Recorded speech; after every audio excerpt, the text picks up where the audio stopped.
The question might be raised, what would it have meant in the 19th century to say the Book of Mormon is the keystone of our religion? We in our day would be quick to point out the place of the arch, the keystone in a Roman arch, and that's good. It holds the whole structure together. But practically speaking, what does that mean for us? I think it means the Book of Mormon is a kind of take it or leave it enterprise, meaning it's a do or die enterprise. I think that statement is affirming or confirming the idea that if the book isn't true, if it's a fabrication or a part of Joseph Smith's fertile imagination, as someone once said, then nothing else is going to hold together. Now, there are all kinds of people in the Church of Jesus Christ of Latter-day Saints. There are people who don't believe in the historicity of the Book of Mormon. And they ask, is there a place for me? I say, absolutely. It's a large umbrella. The Church of Jesus Christ is made up of all kinds of people. Each of us struggle with some facet of the faith in some way. For me, it doesn't hold together if I see the Book of Mormon as doctrinal fiction. It doesn't hold together for me if I see the Book of Mormon as a 19th century product, because it's a part for me of a larger package.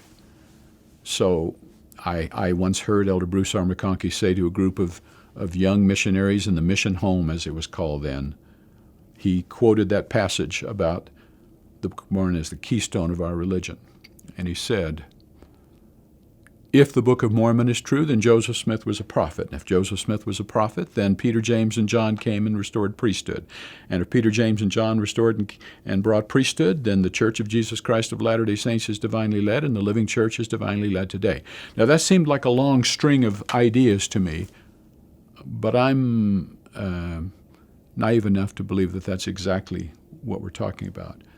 I think you can't have a Church of Jesus Christ of Latter-day Saints today that outgrows the Book of Mormon, or moves beyond the Book of Mormon, or begins to talk lightly and cavalierly about, well, we've actually moved beyond the simple early Christian theology of the Book of Mormon. Baloney.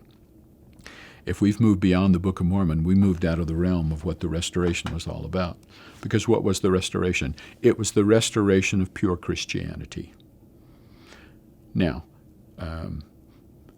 when Joseph Smith the prophet said that the fundamental principles of our religion are the testimonies of the apostles and prophets concerning Jesus Christ, that he died, was buried, rose again the third day, and ascended into heaven, and all other things which pertain to our religion are only appendages to it, I think he's saying that as vital and important and interesting as the doctrines of 3 degrees of glory or premortal existence or temple work even, as vital as those are and significant as they are, they take a back seat to the redemption that is in Christ.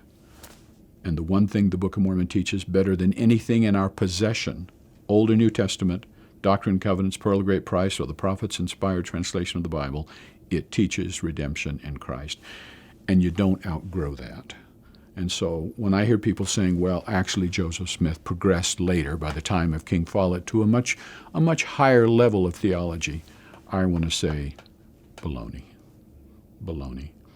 He lived in perfect balance. He could talk about the fundamentals of Christianity, and he could talk about man becoming as God in the same breath. And we ought to be able to do the same today. That is not a contradiction. It's a beautiful synthesis in my mind. And so it is an all or none thing with the Book of Mormon in terms of the package. It is a package deal. And because the Book of Mormon represents, following the first vision, represents the beginning of the revelation of God in Christ to us, to ever suppose that we become able to move beyond it or talk about it as kind of a distant second cousin that we would want to sort of sweep under the rug because we've moved on to more progressive ways of thinking is, to me, spiritually perilous.